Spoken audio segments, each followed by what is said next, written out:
എന്താണ് customer relationship management?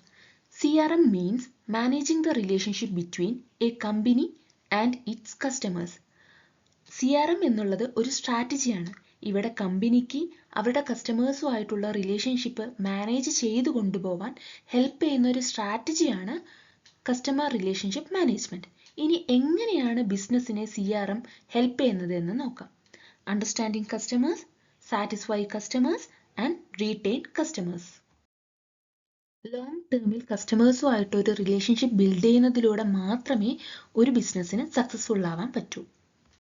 CRMന്റെ ഒരു example നോക്കാം. When companies like Amazon or Flipkart recommend products based on your previous purchase, they are using CRM. ഇവിടെ നമ്മൾ ആമസോണിന്നോ ഫ്ലിപ്കാർട്ടിന്നോ ഒരു product purchase ചെയ്യാണ്. നമ്മുടെ ഫസ്റ്റ് പർച്ചേസിന് ശേഷം സിമിലർ ആയിട്ടുള്ള പ്രോഡക്റ്റ് വീണ്ടും നമുക്ക് സജഷനായിട്ട് വരാറുണ്ട്. സോ പിന്നീട് നമ്മൾ ആ പ്രോഡക്റ്റ് വാങ്ങുന്ന ടൈം വീണ്ടും ആമസോണിലോ ഫ്ലിപ്കാർട്ടിലോ കയറി വാങ്ങാനുള്ളൊരു ടെൻഡൻസി ഇവിടെ കസ്റ്റമേഴ്സിന് ഉണ്ടാവും. ഇവിടെ എന്താണ് കമ്പനി യൂസ് ചെയ്യുന്ന സ്ട്രാറ്റജീസ്? അതായത് ഒരു പർച്ചേസ് കഴിഞ്ഞ ശേഷം വീണ്ടും കസ്റ്റമേഴ്സുമായിട്ടുള്ള ഒരു റിലേഷൻഷിപ്പ് ബിൽഡ് ചെയ്തുകൊണ്ടാണ് അവരവരുടെ കസ്റ്റമേഴ്സിനെ റീറ്റെയിൻ ചെയ്യുന്നത്.